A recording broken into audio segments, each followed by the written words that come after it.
Siga, curte, comente e compartilhe Setor 13 e Elevador para o Inferno. Parte 1. O botão que não devia existir. A Torre Parallax se erguia sobre a cidade como uma agulha de concreto e vidro, furando as nuvens acinzentadas que pairavam sobre a metrópole. Com 47 andares e mais de 300 escritórios, era o tipo de prédio onde ninguém conhecia ninguém, apenas cumprimentos apressados nos elevadores e sorrisos mecânicos no café do térreo. Vitor era analista de segurança predial. Trabalhava no 31º andar, numa sala sem janelas, rodeado por monitores que exibiam imagens das câmeras espalhadas pela torre. Seu trabalho era vigiar e relatar, mas havia meses que nada acontecia. Até que numa madrugada chuvosa, ele viu. Na tela 11, que mostrava o interior do elevador de serviço, Vitor percebeu algo estranho. Um homem de terno cinza estava sozinho no elevador, olhando fixamente para o painel de botões. Havia algo errado. O painel, que ele via todos os dias, terminava no botão 47. Mas o homem havia apertado um botão a mais, logo abaixo do 47. Um botão que não existia. Vitor pausou a gravação. Deus. Ali estava, 13. Isso é impossível, murmurou. Achando que fosse uma falha de vídeo, desceu até a central do elevador. O painel físico não mostrava o botão 13. Na verdade, ele se lembrava bem, o andar 13 nunca foi construído. Era superstição, disseram quando entrou. Ninguém quer alugar salas no 13º. É má sorte. Ainda assim, o vídeo mostrava claramente o homem desaparecendo quando as portas se abriram num andar desconhecido, entre o 12 e o 14. E o elevador nunca voltou. No dia seguinte, Vitor tentou falar com a administração, mas recebeu apenas olhares desconfiados e sorrisos amarelos. Você anda dormindo na sala de monitoramento, Vitor? Disse o supervisor. Talvez precise de férias. Mas naquela noite, a curiosidade foi maior que o medo. Desceu até o subsolo. Esperou o elevador de serviço. Estava vazio. Respirou fundo, entrou.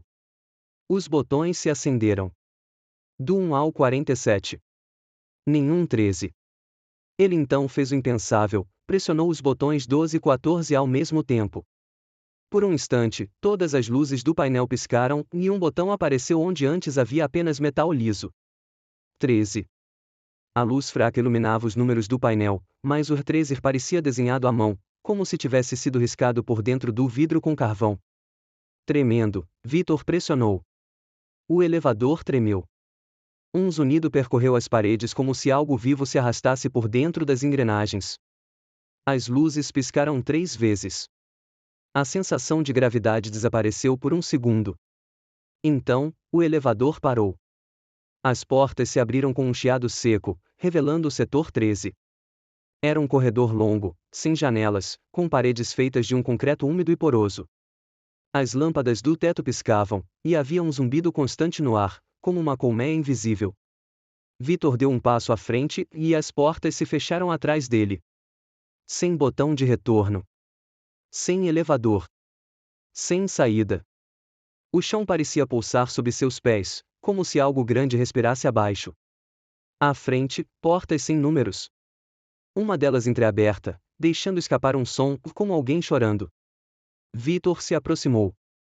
Lá dentro, a sala era escura. Mas algo brilhava no canto, uma cadeira virada para a parede. Sobre ela, um corpo imóvel. Ombros tremendo. O choro era mais baixo agora, quase infantil. Senhor! Vitor chamou. Você está bem? A figura se virou. E então Vitor compreendeu, aquela coisa não tinha rosto. A pele da cabeça era lisa, esticada onde deviam estar olhos, nariz, boca. A criatura se levantou com movimentos trêmulos, como se desaprendesse a andar. E começou a vir em sua direção. Vitor correu. Corredores que não terminavam. Portas que levavam a escadas que voltavam ao mesmo lugar. O setor 13 era um labirinto, uma dobra esquecida no concreto do mundo real. E lá dentro, algo esperava. Setor 13 e elevador para o inferno. Parte 2. Os inquilinos da geometria quebrada. Vitor corria sem direção, guiado apenas pelo instinto de fuga. Os corredores do setor 13 pareciam vivos, dobravam-se sobre si mesmos, mudavam de forma quando ele não olhava. Às vezes, janelas surgiam nas paredes, mostrando paisagens que não podiam existir, um céu escarlate, onde edifícios flutuavam de cabeça para baixo, e silhuetas imóveis observavam, imóveis, do lado de fora. Ao dobrar uma esquina, Vitor quase trombou com um espelho. Um espelho enorme, cravado no concreto como se fosse parte da parede. Ofegante, parou. Seu reflexo tremia com ele, mas havia algo errado. O reflexo não respirava. Vitor recuou um passo. O reflexo ficou parado. Depois, sorriu, um sorriso que ele não deu. E então, como um bicho atravessando o vidro da realidade, a imagem saiu. Era ele mesmo, mas sem olhos. E a pele do rosto se partia em rachaduras que tremiam ao som de vozes, muitas vozes sussurrando em línguas que pareciam antigas e mecânicas ao mesmo tempo. Vitor correu de novo. Escapou por uma porta e se trancou em uma sala onde as paredes eram revestidas de veludo preto. No centro, havia uma mesa. Sobre ela, um único papel envelhecido. Nele, escrito à mão. O setor 13 é uma dobra. Um tumor no prédio. Um erro na geometria. Aqui vivem os reflexos que jogamos fora. Eles nos observam. E nos esperam. Assinado, M. Arantes, supervisor da torre, 1981. Vitor se lembrou de uma notícia antiga que vira por acaso num arquivo da empresa: funcionário desaparece misteriosamente em elevador, caso arquivado como suicídio. O nome era familiar agora. Arantes. Então, ele não era o primeiro. E talvez, não fosse o último. De repente, o teto da sala começou a pingar. Gotas negras caíam lentamente, e onde tocavam, abriam buracos no chão, como ácido. Vitor abriu a porta e saiu, mas a estrutura do corredor já mudará. Agora ele estava em um hall. No centro, um elevador. Não era o mesmo de antes. Este era velho, de ferro fundido, com portas de grade que se abriam manualmente. Um letreiro piscava no alto. Subida liberada. Última chance. Vitor correu até ele, mas antes de entrar, uma mão o segurou pelo braço. Era o homem do terno cinza. Mas seus olhos estavam vazios, sem pupilas. Sua voz saía como se falasse de dentro de um poço cheio de água. Se você sair, ele vai com você. Quem? Gritou Vitor. Seu reflexo. O que ficou? O que quer viver no seu lugar? O elevador começou a apitar. As luzes piscaram. Do corredor atrás deles, dezenas de passos se aproximavam, secos, pesados, ritmados. Vitor hesitou. O homem do terno desapareceu como poeira ao vento. Sem tempo para pensar, Vitor entrou no elevador e puxou a grade. A cabine começou a subir, rangendo como se fosse se despedaçar. Conforme subia, via as paredes do poço passando depressa, e nelas, sombras presas, batendo contra o concreto como se tentassem escapar. Quando as portas se abriram, Vitor caiu no chão do térreo, arfando, suando, com a gravata enrolada no pescoço como uma corda. O saguão da Torre Parallax estava vazio. Era madrugada.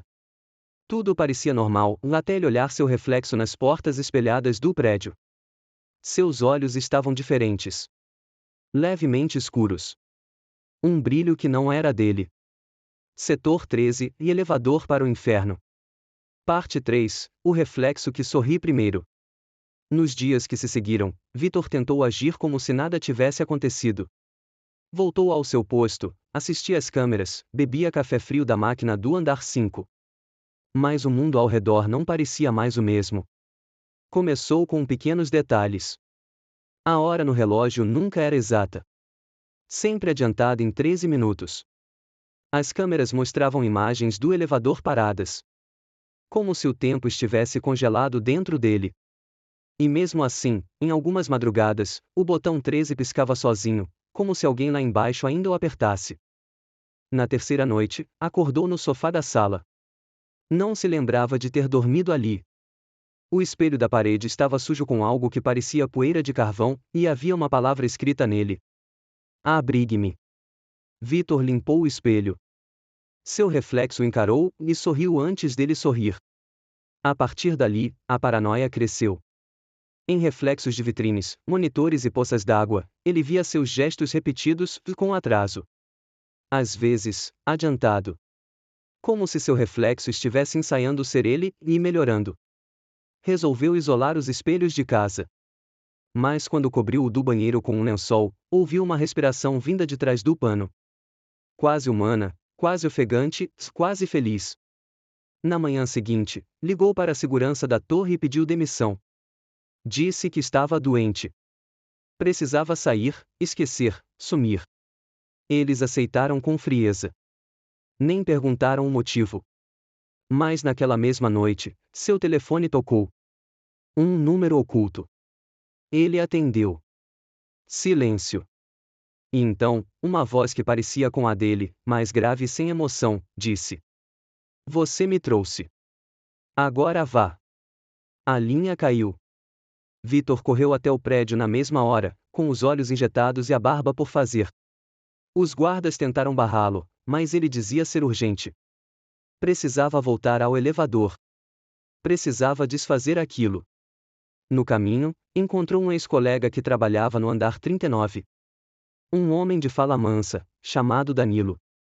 Quando Vitor contou sobre o setor 13, Danilo ficou pálido. Você achou? Murmurou.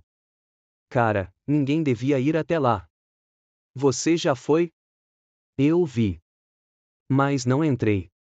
Consegui recusar. Uma sombra no espelho me ofereceu o botão. Só isso. Desde então, eu sei, quem entra, nunca volta inteiro. Vitor agarrou o colega pelos ombros. Como eu desfaço isso? Danilo hesitou, então respondeu com a voz trêmula. Há um jeito. Mas você precisa prender seu reflexo lá. Você precisa entrar de novo e deixá-lo. Ou ele vai tomar sua vida. Aos poucos. Até que você só exista nos espelhos. Naquela madrugada, Vitor estava de volta ao elevador de serviço. Repetiu o ritual, apertou os botões 12 e 14 ao mesmo tempo. O botão 13 apareceu, como uma cicatriz no aço. Ele entrou. O elevador desceu desta vez. Muito além do subsolo. As paredes tremiam. Sons de vidro se partindo preenchiam o ambiente. E vozes, tantas vozes, chamavam seu nome como se ele fosse um eco. Ou uma lembrança. Quando as portas se abriram, o setor 13 estava diferente. Mais, consciente. As paredes respiravam. Do teto pendiam fios como veias. E nas janelas, que nunca mostravam um mundo real, Vitor viu a si mesmo, sorrindo em sua própria casa, usando sua roupa, comendo sua comida.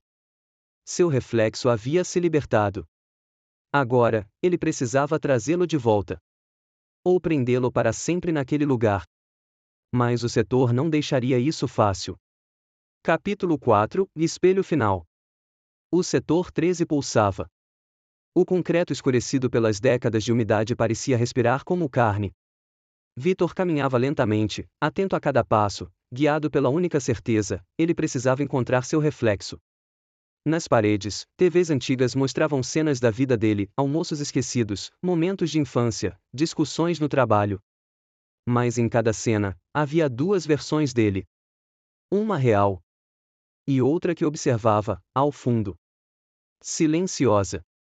Ao fundo do corredor, viu uma porta de aço com um símbolo estranho, um espelho quebrado com 13 rachaduras. Entrou. A sala era redonda, sem teto. O céu acima era negro e girava lentamente, como se o mundo tivesse sido virado ao avesso. No centro, havia uma cadeira. E sentado nela, Vitor. Ou algo que usava seu rosto. Finalmente, disse o reflexo, sorrindo. Eu vivi por você por muito tempo. Guardado. Recusado. Agora, sou melhor. Mais forte. Você já está se apagando, Vitor. Vitor sentiu algo queimar dentro do peito. Uma memória sumindo. O nome de sua mãe e sua comida favorita. Não, e isso é meu. Era. Agora é nosso. Era. Agora é nosso. O reflexo se levantou.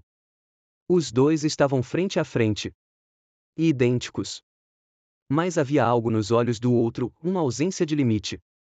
Vitor sabia o que tinha que fazer. Você quer ser eu? Então fique. Para sempre. Do bolso, Vitor tirou um caco de espelho que arrancara de sua casa antes de vir. Atirou-o ao chão. A sala tremeu. Recusa registrada, sussurrou uma voz no teto. O chão se abriu em rachaduras. O reflexo berrou, tentando escapar.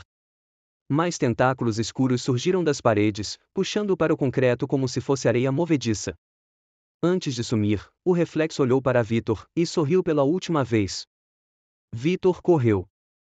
O setor 13 desmoronava ao seu redor.